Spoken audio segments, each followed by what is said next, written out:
Radio WXJ87 in Madison. The National Weather Service in Milwaukee.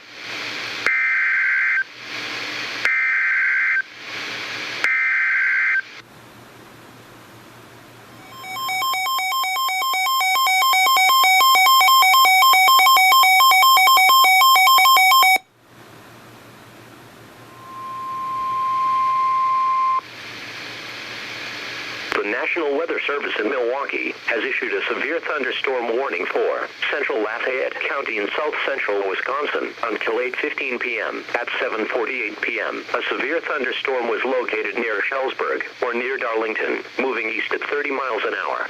Hazard, 60 miles an hour wind gusts and quarter-size hail. Source, radar indicated.